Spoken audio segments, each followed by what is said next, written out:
Hello viewers, আসসালামু আলাইকুম। তো আমি কিন্তু প্রতিদিন এখানে কাজ করি। এই যে এটা একটা ক্ষেত ছিল, তো আমি এই ক্ষেতটারে মাটি কাটতে কাটতে এটা এখন একটা পুষ্কুনি বানাইছি। এই যে, তো পুষ্কুনির ওই সাইডে আবার কিছু কচু গাছ লাগাইছি।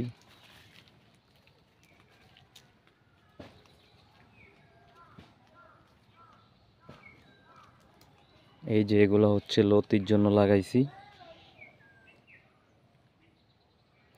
লতি 2-3 দিন আগে লতি নিয়ে খাইছিলাম। তো আর আমি এই যে এটাতেই কাজ করি প্রতিদিন, এখান থেকে মাটি তুলতে তুলতে এই যে এটা গর্ত করে ফেলাইছি। আর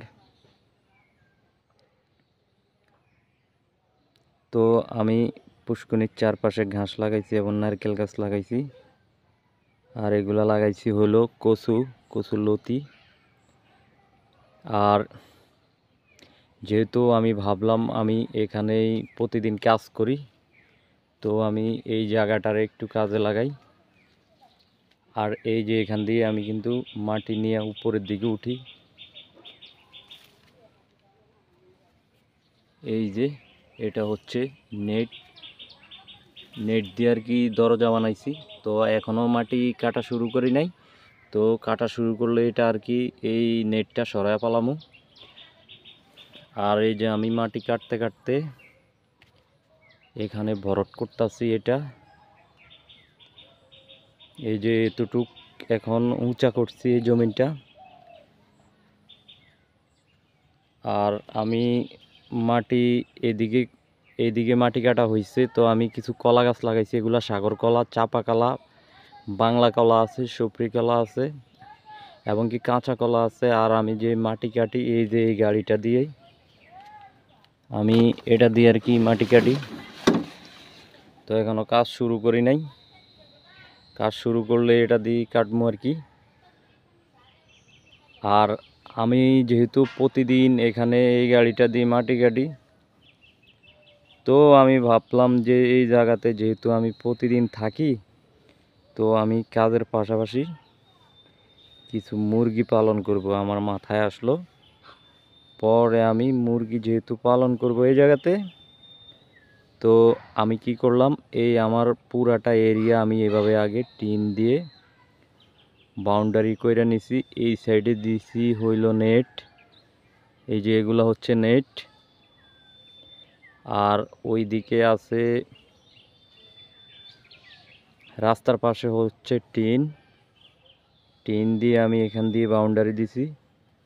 তো যেহেতু মুরগি পালন করতে হবে মাথায় আসলো, তো মুরগি পালন করতে হলে তো দেখা, এখানে আমি যদি মুরগি পালি ক্ষেতের ভিতরে, তো মুরগি এদিকে ওদিক চলে যাবে এবং কি শিয়াল, বেজি, বিভিন্ন ধরনের জন্তুর আক্রমণ থেকে আমি বাঁচানোর জন্য আমি কি করলাম, আমি এই যে নেট দিয়ে এভাবেই 4-5টা আগে ঘেরাও দিয়ে পালাইছি, যেহেতু আমার মুরগিগুলা যেহেতু ক্ষতিগ্রস্ত না করতে পারে। তো আর এদিকে আমি কিছু পেঁপের চারা লাগাইছি এই যে আড়ের কিনার দিয়া।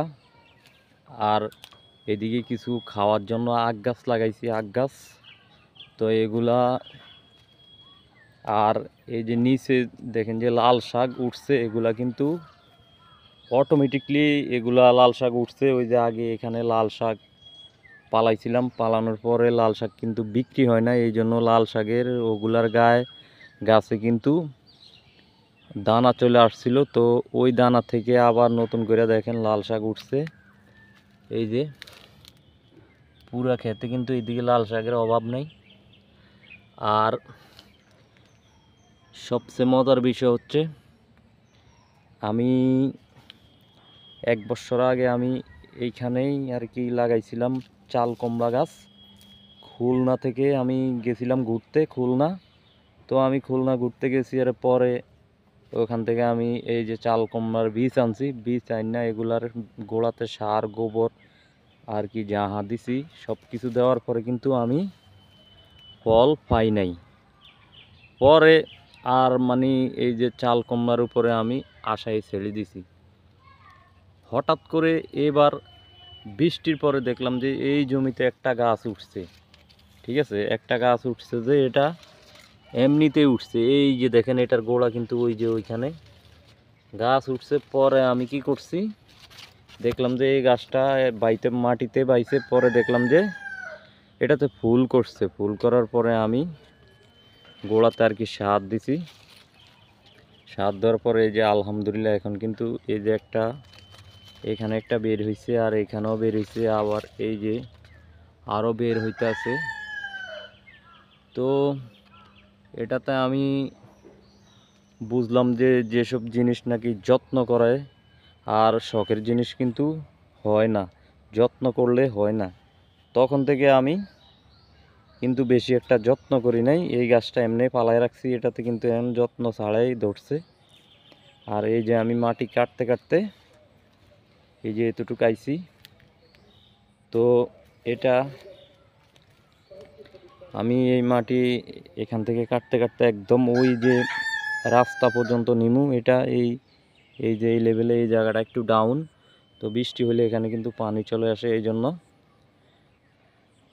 তো আমি বলছিলাম মুরগি পালনের কথা, মুরগি যেহেতু পালতে হবে, তো আমি কি করলাম, কাজের পাশাপাশি এই জায়গাটা পুরো টিন দিয়ে ঘেরাও করছি। তো যেহেতু আমি বেকার, তো ভাবলাম এর পাশাপাশি কিছু করা যাক। তো আমি কি করলাম, এখানে মুরগি তুলছি, 4-5টা মুরগি তুললাম এখানে। মুরগি তোলার পরে আমি কিন্তু বেশি একটা প্যারা নেই নাই, যে আমার ওই যে একটা ঘর আছে এই কোণাতে, এই ঘরটা কিন্তু আমার আগেরই ছিল বাড়িতে। এই ঘরটা এখানে আইনা বসাইছি। বসানোর পরে এই ঘরের ভিতরে 4টা মুরগি ছাইরা দিছি। আর ওই 4টা মুরগি থেকে আমার এখন 17টা হয়েছে বড় মুরগি। আলহামদুলিল্লাহ 17টা হওয়ার পরে আবার কিছু যে বাচ্চা ফুটছে এখন, আবার এগুলা কিন্তু গণার ধরি না। আর এই এই ঘরটার ভিতরে আগে ছিল দেশি মুরগি। তো আমি এই ঘরটা খালি কইরা এই যে কাঠ দিয়ে যেটা বানাইছি এটার ভিতরে দিছি হইল দেশি মুরগি। এখন রাত্র হইলে এটার ভিতরে থাকে, আর দিনে হইলে তো দিনের বেলায় এটার ভিতরে ঘোরাফেরার ভিতরে থাকে।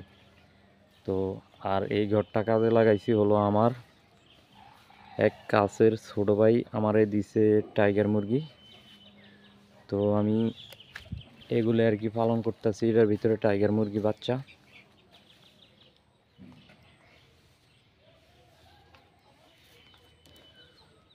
এই যে টিনটা, এটা দিন হইলে এইভাবে খোলা রাখি, আর রাত্র হইলে এটা উঠায়া ওটার লগে বাইন্দা দেই। উদ্দেশ্য হলো, তো আমার এটা কিন্তু দক্ষিণ সাইড, আমি এখন যেখানে দাঁড়িয়ে আছি এটা দক্ষিণ সাইড, আর ওই সাইডটা হলো উত্তর সাইড। এখান থেকে বাতাস এদিক দিয়ে ঢুকে ওই দিক দিয়ে কিন্তু বের হয়ে যায় অক্সিজেন। যেহেতু পরিপূর্ণভাবে অক্সিজেন পায় এই জন্য আমি এটা খোলামেলা রাখছি। আর মুরগি নাকি খোলামেলা না রাখলে, যেই কোনো জিনিস খোলামেলা না রাখলে, উন্মুক্ত অবস্থায় না রাখলে এগুলো রোগ ব্যারাম বিভিন্ন ধরনের ঝামেলা হয়। তো আমি চেষ্টা করি যেহেতু একটু ভালো রাখার জন্য। আর এখানে এটা আর কি সিম গাছ লাগাইছি, বটবটি গাছ।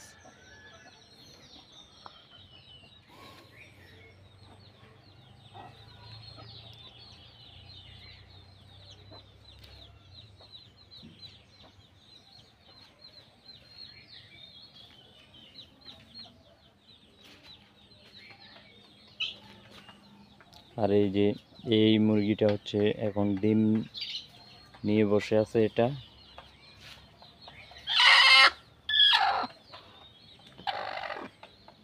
আর এই যে এখানে মুরগি আর কি ডিম পাড়ছে।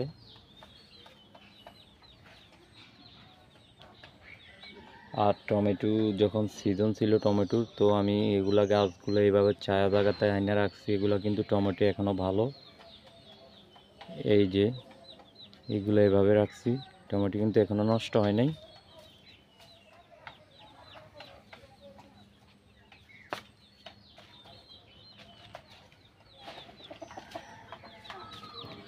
আর এই যে একটা নামছে বাচ্চা নিয়ে, এটা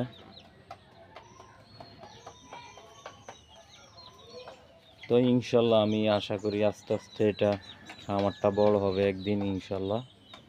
তো আমি কিন্তু আলহামদুলিল্লাহ আস্তে আস্তে একটু পরিবর্তন দেখতাছি। আর এই যে এখানেও ডিম পাড়ছে মুরগি আজকে।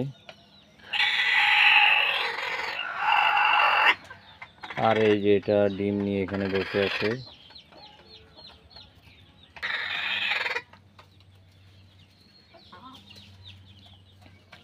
আর এই যে আরেকটা এদিকে বসে আছে, এটাও ডিম নিয়ে বসছে।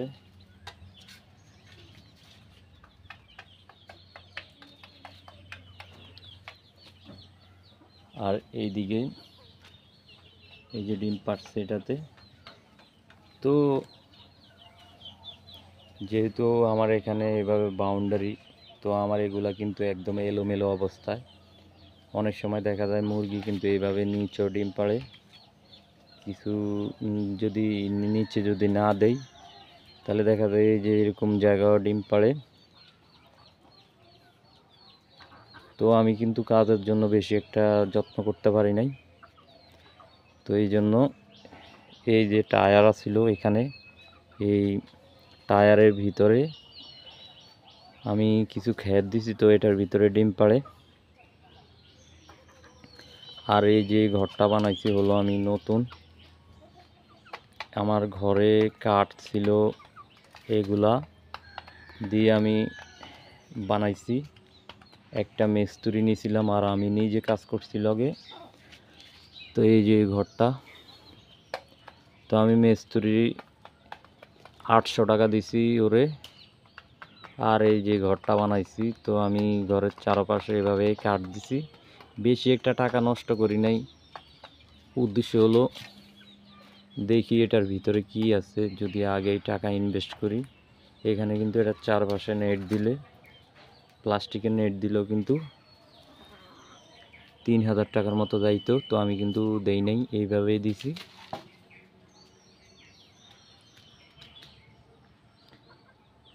এই যে রাত্র হলে এটার ভিতরে আর কি থাকে মুরগি।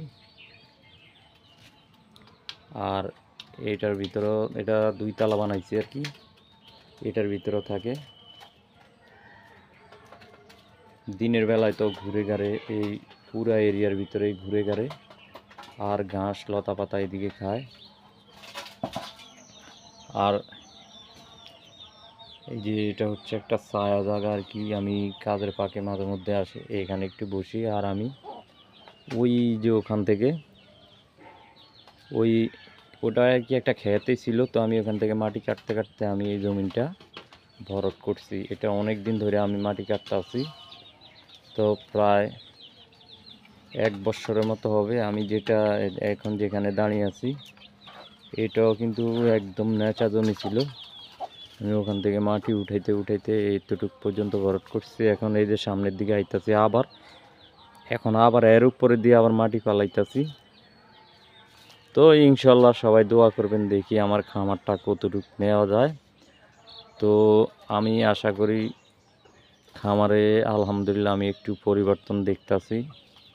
যেহেতু আমি 4টা দিয়ে শুরু করছি, এখন বাচ্চা সহ, তো আমার এখন আছে প্রায় 40টার মতো।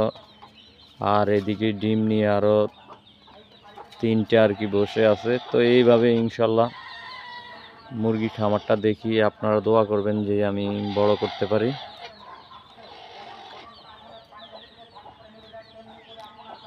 আর আমার এটা হচ্ছে একটা নতুন চ্যানেল, তো এই চ্যানেলটা সাবস্ক্রাইব করে রাখবেন সবাই।